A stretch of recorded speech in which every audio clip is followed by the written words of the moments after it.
안녕하세요. 동양의 광기와 예술 강의를 하는 성균관대학교 조민환 교수입니다.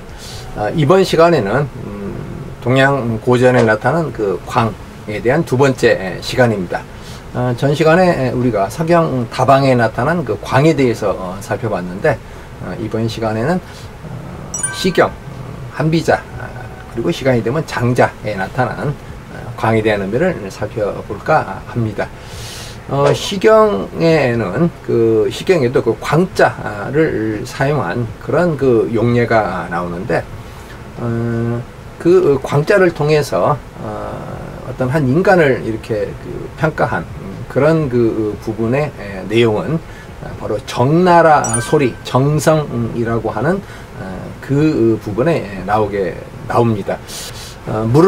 강을 사이에 두고 A라는 남자와 B라고 하는 그 여자가 이렇게 사랑에 빠졌는데, 어느 순간 이 남자가 이 여자에 대한 어떤 그 사랑이 식었던 모양이에요. 그리고 눈길을 주지 않아요. 그러니까 이제 여자가 자신에게 눈길을 주지 않는 그 남자에 대해서 지금 내가 그러니까 여자 자신 스스로 나는 굉장히 대단한 그 여자인데, 나는 그런 그 상황 판단을 제대로 하지 못하고 나에게 눈길을 주지 않고 오히려 다른 여인에게 이렇게 눈길을 주느냐 라고 하는 그런 정황과 관련된 상황 판단을 제대로 하지 못하는 여성의 입장이 볼 때는 이제 굉장히 이렇게 안타까운 것이죠. 근데 쉽게 말하면은 나라고 하는 여자는 대단한 여자야. 그런데 이런 대단한 여자인 나를 이렇게 쳐다보지도 않고 다른 데 눈길을 주는 이 남자야, 너 혹시 미친 거 아냐? 라고 하는 이런 식의 어떤 그 표현을 통해서 여자 자체가 오히려 역설적으로는 더 남자의 사랑을 갈구하는 이런 식의 어떤 광의 의미가 나옵니다. 자, 이런 차원의 광은 그냥 말 그대로 어떤 여성 자체가 이제 남성에게 이 상황 판단 제대로 해 라고 하는 이런 차원의 어떤 좀 가벼운 그런 광의 의미에 해당합니다. 자, 그런 점에 비해서 이 한비자에 나타난 그 광은 우리가 오늘날 흔히 좀 미친 소리 하냐 라고 하는 그런 정도의 어떤 그 내용이 담긴 광의 의미가 나타나게 됩니다. 한비자에는 아주 재밌는 이 우화가 나오는데, 자, 여러분들이 세상을 살면서 가장 바라고자 하는 것이 무엇이겠어요? 일단은 예컨대 불로장생을 추구하는, 만약 불로장생이 실현된다라고 한다면 그 얼마나 좋은 겁니까? 근데 그런 불로장생 자체가 사실은 이게 실현 불가능한 어떤 그런 것에 해당하는데, 근데 어떤 사람이 당신에게 내가 좋은 약을 만들어서 불로장생 해 주겠다라고 한다면 사람들은 좀 미친 소리 하냐? 라고 이렇게 한다는 것이죠. 자, 그 다음 이제 또 하나는 뭐냐면은, 우리가 이제 또 세상을 살면서 내가 좀 머리가 좋았으면은 이라고 하는 이제 이런 식의 생각을 이제 하게 된다는 것이죠. 그게 어떤 인간의 어떤 현실적 삶 속에서는 이미 쉽게 말하면 이제 타고난 어떤 기본적인 어떤 역량이나 또는 그런 어떤 성향 때문에 이게 이제 제대로 실현이 되지 못하는. 그런데 이제 어떤 사람이 예컨대 쉽게 말하면 당신에게 내가 이 아주 머리를 좋게 해주는 예컨대 그런 약을 준다든가, 그걸 듣는 사람은 좀 말도 안 되는 소리 하냐? 라고 하는 그런 어떤 강력한 그런 부정적인 어떤 견해가 바로 미친 소리다 라고 이렇게 평가를 한다는 것이죠. 그래서 이제 한비자에 나타난 광의 어떤 의미는, 하나는 불로장생을 시켜주겠다, 또 하나는 아주 뛰어난 어떤 지적 능력을 가진 그런 인물로 만들어주겠다 라고 하는 그런 어떤 두 가지 이 사항에 대해서 사람들은 그건 미친 소리다 라고 이렇게 평가를 한다라는 그런 차원의 어떤 광에 대한 어떤 견해입니다.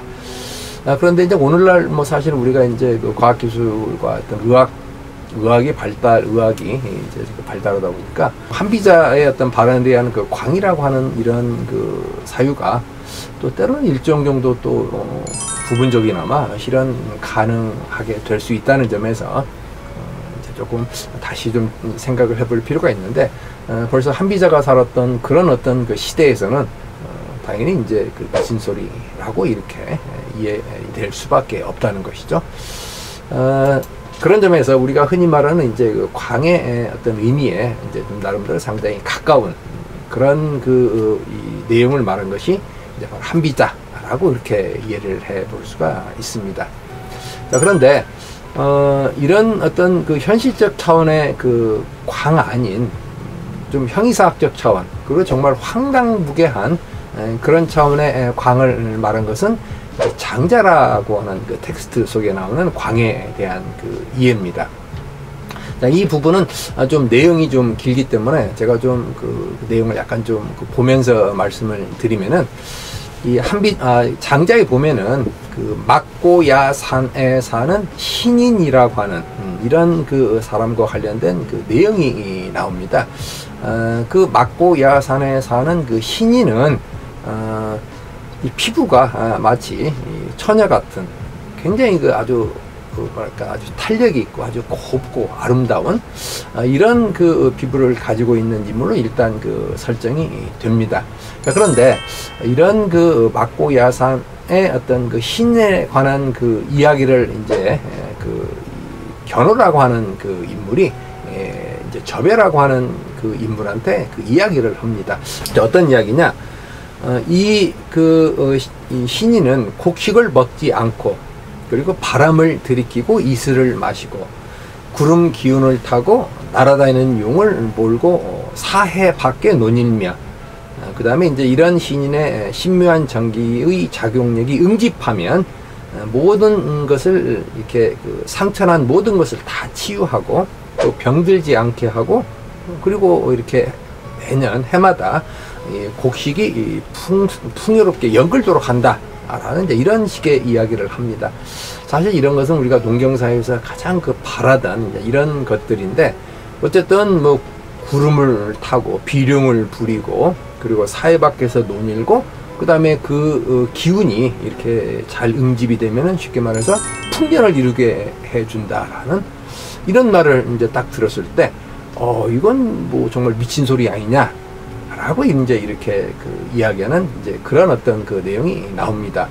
자, 이런 점들은 우리가 앞서 봤던 인간 현실적 삶에서 그 광에 대한 이유와는 다른 차원의 광의 어떤 의미를 밝힌 것인데, 이런 점에서 이제 장자라고 하는 텍스트는 광언을 말한 텍스트다라고 이렇게 이제 당나라 때 성현영이라고 하는 사람이 이제 장자 텍스트의 성격을 말한 그런 어떤 내용도 있는데, 그러나 이런 그 광언이라고 하는 걸 통해서 결국 장자가 무엇을 말하고자 했는가 라고 하는 이런 점들을 우리가 좀 살펴본다면, 결국 이제 장자가 말한 그 기본적인 이 광언의 그 의미는 우리가 세상을 그 바라보는, 그리고 그런 어떤 그 바라본 세상에 대한 어떤 그 알미라고 하는 그 틀을 우리가 이제 두 가지로 이렇게 나누어 본다면, 어떤 우리가 흔히 말해서 이제 우물 안의 개구리 같은 이제 소지, 작은 암이라고 하는 차원의 어떤 알미 있고, 또 대지, 큰 알미라고 하는 그런 소지와 대지라고 하는 두 가지 그 구분 방식과 관련된 알미 있어요. 그런 차원에서 장자는 우물 안의 개구리에서 벗어난 그 대지와 관련된 그런 발언들을 이런 그 광언과 관련된 내용으로 말한 것으로 이제 그렇게 보통 우리가 풀이를 합니다. 자, 그런 점에서 이 상식적 차원의 어떤 그 또는 우물 안의 개구리 차원의 소지에서 벗어나서 대지 차원에서 사물을 인식하라 라고 하는 이런 차원의 어떤 그 광언인데, 그런 광언이야말로 정말 지극한 진리가 담긴 지언이라고 우리가 보통 이렇게 또 평가를 합니다. 자, 그런데 이런 식의 어떤 광언의 어떤 의미, 또 지언의 의미는 우리가 기존에 생각했던 그 어떤 상식적 틀을 깬다라는 그런 점에서 상당히 어떤 이 창의적인 사유, 어떤 폭넓은 사유, 이런 점과 관련해서 장자의 이 광언은 또는 그 지언은 이후에 그 굉장히 특히 문학과 예술 쪽에서는 어떤 그 창의적 그 어떤 뭐랄까 예술 정신을 이렇게 펼치는데 굉장히 그 뭐랄까 하나의 화두처럼 이렇게 그 던져졌던 어떤 그런 의미가 있다라고 이렇게 평가를 할 수가 있습니다. 자, 오늘은 간략하게 시경과 한비자 그리고 장자에 나타난 그 광해의 어떤 의미를 살펴봤는데, 그 한비자와 이 장자 속에서 말해진 그 광의 의미는 사실은 이제 오늘날 앞서 잠깐 말씀드린 대로 이제 그 과학기술과 의학의 발달에 따라서 일정 정도는 어떤 실현 가능한, 어떤 대체 가능한 이런 현상이 이제 우리가 지금 오늘날 그런 시대에 살고 있다는 점에서 단순히 그 광언이라고 이렇게 몰아붙일 것이 아니라 그런 광언을 통해서 결국은 이제 우리가 어떤 지혜를 얻을 수 있는가라고 하는 이런 점들에서 한번 심도 있게 이렇게 그 고민을 해 봐야 될 그런 필요가 있다라고 이렇게 말씀을 드리고 이번 강좌는 마치겠습니다. 네, 감사합니다.